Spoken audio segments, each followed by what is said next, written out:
Now every year, Jesus' parents went to Jerusalem for the festival of the Passover.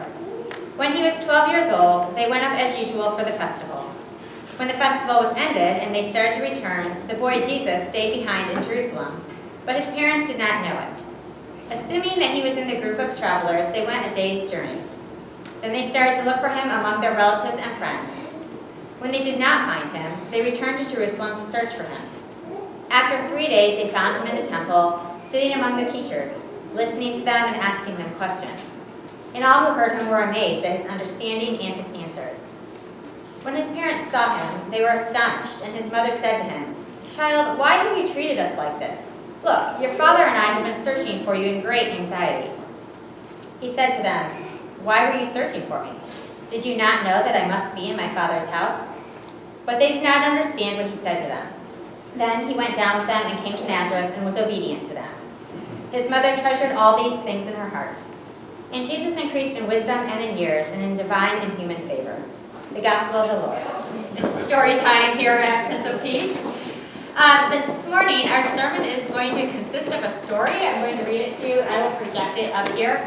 A couple of reasons, predominantly, well, two different reasons. The first, if you look at our Gospel reading today, right, we know that in sort of divine hindsight, we understand what's going on in the Gospel reading. But if you were that parent and you couldn't find your child, you would feel pretty desperate, right? You might forget that your role in the story, if you were Mary, was that you were birthing a Savior into the world.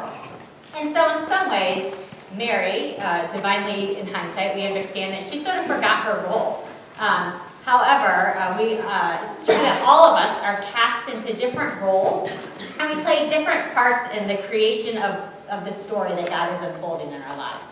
So that's the first reason that we're doing this story. And the second is if you look at our second reading of Colossians, it talks a lot about how it is that we live as Christians today, how it is that we are Jesus in today's life, sort of our the character attributes that we would put on as we follow Jesus in today's day and age.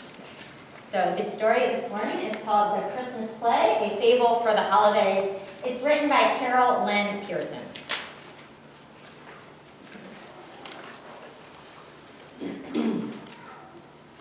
The sign at the neighborhood theater read, "Christmas Play, auditions today." I went inside and up onto the stage alone. The spotlight was bright, nearly blinding, and I raised a hand to shield my eyes. A voice came from the darkness, full and rich. "You wish to try out for my play?" Feeling butterflies, I replied, "I do. I've always wanted to be in the Christmas story." "Wonderful," sounded the voice brightly. "The play begins with an angel. I bet you'd be a fine angel. You do proclaim peace and goodwill, don't you? And bring good tidings of great joy. You don't complain a lot, do you?" I looked down and dug the stage with my toe. "Well, I wouldn't call it a lot." "How about angelic encounters? I bet people are always having experiences with you that leave them saying, 'That must have been an angel.'" I chuckled. "Angelic is a bit much, don't you think? I mean, would you settle for generally pleasant or congenial encounters?" The voice was silent. And then, still enthusiastic, the voice said, "I also need a shepherd. Have you been keeping watch over your flock by night?" "My flock?" "You know, family, friends, strangers, that flock I gave you." "Well, most days No. By night," the voice, filled with tenderness, said, "when the hard things happen to you, to them. Your flock is in safe hands, isn't it? The whole flock? Even the one?" "Oh, even the one, maybe not," I cringed and thought, "especially if the one happened to be that telephone solicitor this morning." After a pause, the voice spoke again. "I need a wise man, too." Clearly, this part was a favorite. I could hear the excitement building. "Tell me about following the star, about keeping your eye on the light and looking up, not down. Tell me about traveling reverently through the heart of every person I place in your path. Through the heart of everyone, I asked. Surely you don't mean everyone. Silence. I spoke again. Is there another part?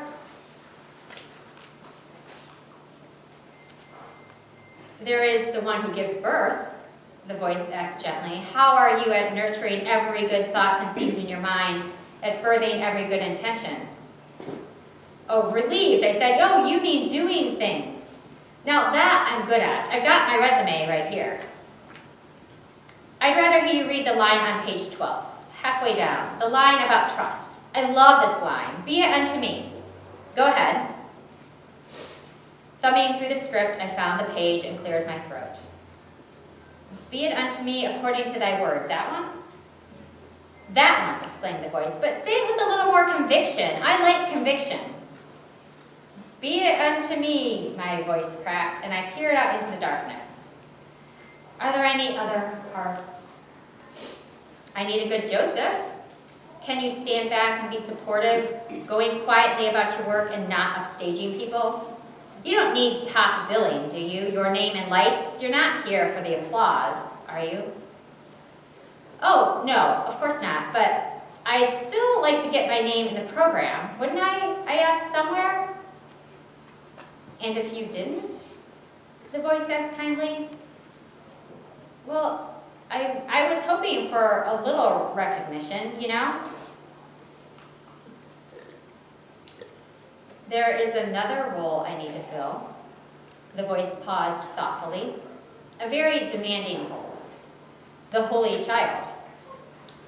Oh, I don't think. Full of hope, the voice interrupted. Can you stand where he stood? Can you love and feel compassion for and forgive those who hate you? Could you die for them? Look, I don't know about, may I hear the line at the top of page 47? It's one of my favorites. I found the page, found the line. Oh, wow, this one is almost impossible. Yes, almost. I muttered under my breath, and I suppose I should say it with conviction. I took a deep breath. Love your enemies. Oh, it's such a great line. Do good to those which hate you. Can you give me a little more passion? I sighed and peered into the darkness. Do you need a sheep? The voice thundered, no one needs a sheep.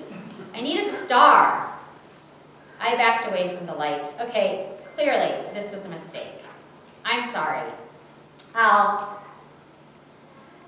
And then the voice again warmly. Congratulations, you get the part. I do? I get the part? Which one? All of them.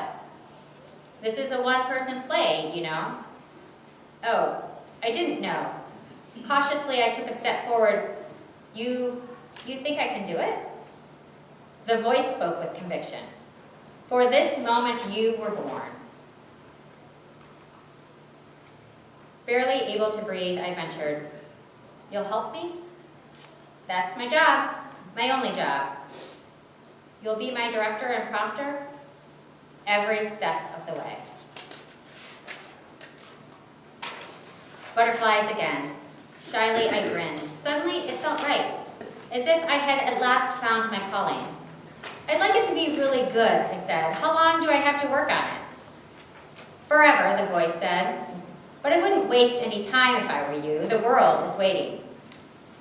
Can we start now? I asked. Now would be perfect. I could hear the smile. Shall we begin? I took my hand down from my eyes. Perhaps I had been growing accustomed to the light, and I thought I felt the warmth of an arm across my shoulder. All right, I said, let's begin. And the curtain rises.